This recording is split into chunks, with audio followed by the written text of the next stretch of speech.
We're going to talk about an anti-case study because people do not do it. So that's why I'm going to do it. So we're going to talk about funding fails that made me richer. It's going to help you get richer. It's going to help you as far as just understanding that when it comes to funding, when it comes to getting your business funded, there's going to be else. And I'm talking about the lessons. We don't take no losses. So watch the entire video so you can see what went wrong. If you're a business owner that's looking to get access to your own funding, this is going to be valuable for you. If you are someone that has a funny business, credit repair business, you're looking to get into the game, this will be valuable for you, right? I know people don't do it.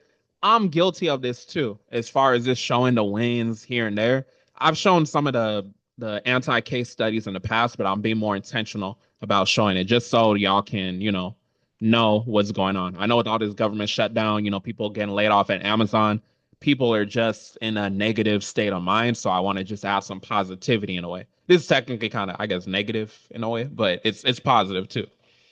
So the 50K denial that taught me everything, right? So every funding denial does tell a story. And those of y'all that are running a funding business, especially when you're operating at a decent amount of volume of applications, you're gonna get denials and you're gonna learn shit from it, right? So every story reveals a pattern. Every story teaches you something. In this episode, funding fails that made me richer. We might make that a series.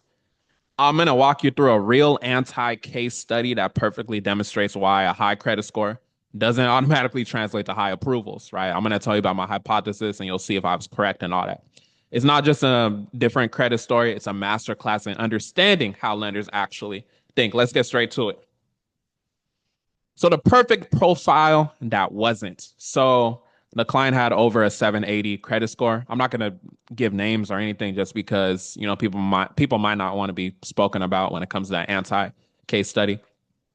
We applied for a $50,000 Chase business credit card, right?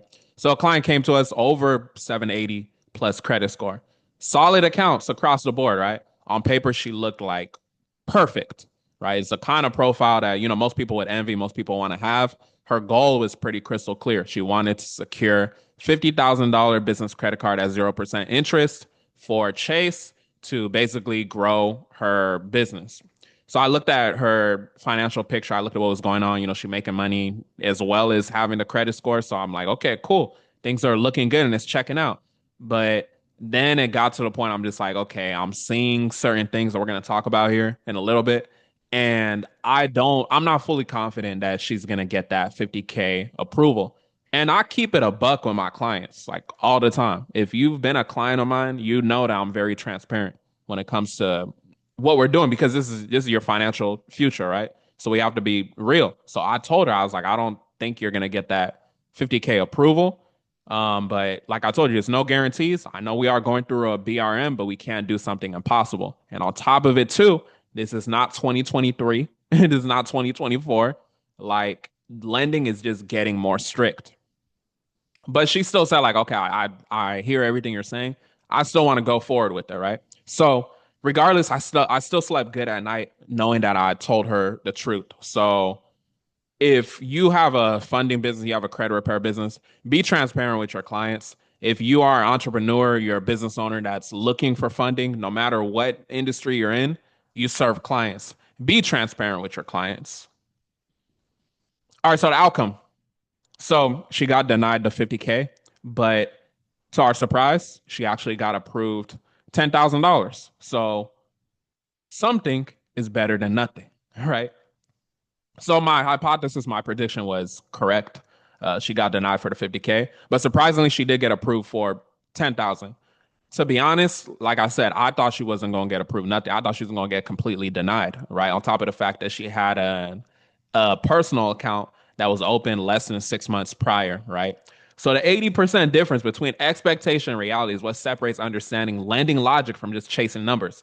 It wasn't a rejection of her credit worthiness because her credit was very good. It's just a lesson in how banks are actually evaluating capacity. Right. Gone are the days where it's like, oh, I got a 790 plus or whatever. I'm gonna get the 50K card easy. It's not like that no more. Let's talk about what went wrong. This is the important part. This is the interesting part that you want to pay attention to. So, number one, the biggest issue here, comparable credit, comparable credit, comparable credit, right? So our highest personal credit limit was less than $6,500, right? So that was basically our ceiling. So I want y'all that's watching this, if you're trying to DIY your funding on your own, I'm just here to, give you that game. Make sure that you have comparable credit. What's an example of something you can go do? Navy Federal, right? Navy Federal, 20, $25,000 limits are usually given to people. If you don't qualify to get into Navy Federal, you can go to Christian Community Credit Union. There's so many credit unions. Go to a credit union in your area. Chances are they're going to be lending you higher limits than like $6,000, depending on your credit. So that was the main issue that we saw here, and that was what I pinpointed in my underwriting of her file. And I was just like, I don't think you're gonna get approved. But I low key underestimated, the power of the BRM again. So total available credit was low as well. So across all cards was less than $21,000. So those of y'all that know the game, you can understand that that's pretty low, you know. So we want to see upwards of that, maybe 20, 30,000. And then obviously we requested a 50K limit, which is a lot more multiples than the highest personal credit card limit that she had. That's why when you look at past videos I have, I'm always talking about we want five-figure minimum cards, so at least 10,000 on the personal side. That's not to say that that was the only reason why she did get denied, but that was a driving factor for why that she did get denied the 50,000, right? Um, Literally from my BRM, he said she was denied due to lack of comparable credit. So from a lender standpoint, jumping from 6,000 all the way to $50,000 request, it doesn't show shit to them as far as comparable credit. It's not about whether you can handle it, it's about if you've already proven that you can handle it. So my recommendation to y'all as you're watching this, if you have that 10, 15, 20K personal card, don't just have it sitting there. You be using it and show that you can manage it, right? Banks, they're lending based on results. They're not lending based on potential. When they talk about like a woman dating somebody, like don't date potential. We want to see the results. You know what I'm saying? So they got to see a track record of managing similar amounts before they feel comfortable lending those larger lines. This is a different thing. This is a very, very important slide. So pay attention. Pay attention. So individual card utilization. That's an issue as well. So overall utilization on the surface, it looks sweet. Less than 10%. Look perfect on the surface, right? But what I studied, I saw there were certain individual utilizations that were above the 30%. So when we talk about utilization as an important factor, you want to not only look at the overall utilization, but you want to look at the specific individual utilizations as well, right? Most people are just looking at the overall, but look at each individual card. I don't care if the credit limit is only 1,000, right? If you're using 600 of that, you got 60% utilization. That's a problem. Even if your overall is like 9%. So keep that in mind. So funding approvals that come down to profile precision, not averages. You got to maintain healthy utilization across every single account, right? Not just one or two, right? So you just got to keep that in mind when it comes to maximizing the approvals that you're getting. All right, so the bigger picture, so lending cycles as well. Those of y'all that watch my videos, you've probably heard me talk about this a lot. When I say like lending is getting stricter, they're getting stingier. Like it just is what it is. I don't got no reason to lie to you. If you're watching this video, maybe you do business with us, maybe you don't do business with us. I don't fucking know you, right? So I'm gonna tell the truth regardless. So keep that in mind.